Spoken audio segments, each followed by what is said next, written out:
लखनऊ अग्निकांड के बाद कोचिंग और लाइब्रेरी पर कार्रवाई, सुरक्षा या प्रोपेगेंडा। लखनऊ में हाल ही में हुए अग्निकांड के बाद प्रदेश भर में प्राइवेट कोचिंग संस्थानों और डिजिटल लाइब्रेरी को लेकर सख्ती बढ़ गई है।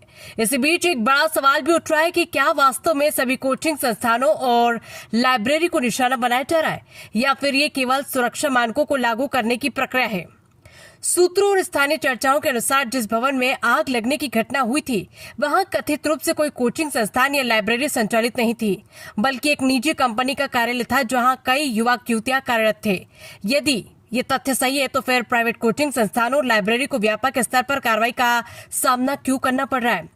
ये सवाल अब चर्चा का विषय बन गया है। निस्संदेह छात्रों की सुरक्षा सर्वोपरि है और सभी कोचिंग संस्थानों तथा लाइब्रेरी संचालकों की जिम्मेदारी है कि वे अग्निशमन एवं अन्य सुरक्षा मानकों का पूर्ण पालन करें। लेकिन ये भी सच है कि लाखों छात्र अपने भविष्य को संवारने के लिए इन्हीं संस्थानों पर निर्भर हैं। देश के अनेक आईएएस, पीसीएस और अन्य अधिकारी भी ऐसे ही शिक्षण संस्थानों से तैयारी करके आगे बढ़े हैं। ऐसे में यदि सुरक्षा जांच के नाम पर लंबे समय तक कोचिंग संस्थान और लाइब्रेरी बंद रहते हैं तो इसका सीधा असर छात्रों की पढ़ाई और प्रतियोगी परीक्षाओं की तैयारियों पर पड़ सकता है। विशेष रूप से उन छात्रों के लिए स्थिति चुनौतीपूर्ण है जो महत्वपूर्ण परीक्षाओं की तैयारी में जुटे हुए हैं।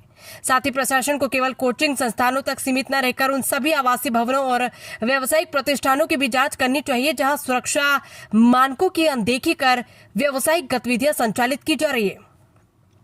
नियमों का पालन कराने के साथ साथ भवन मालिकों की जवाबदेही भी सुनिश्चित की जानी चाहिए। सरकार और प्रशासन का उद्देश्य छात्रों की सुरक्षा सुनिश्चित करना होना चाहिए, न कि उनकी शिक्षा को बाधित करना। इसलिए आवश्यक है कि सुरक्षा मानकों की जांच और अनुपालन के बाद वैध रूप से संचालित कोचिंग संस्थानों और लाइब्रेरी को जल्द से जल्द पुनः संचालित करने की व्यवस्था की जाए ताकि छात्रों की पढ़ाई प्रभावित न हो। आपकी क्या राय है? क्या कोचिंग संस्थानों और लाइब्रेरी पर हो रही कार्रवाई उचित है या फिर इसमें कहीं न कहीं अति हो रही है?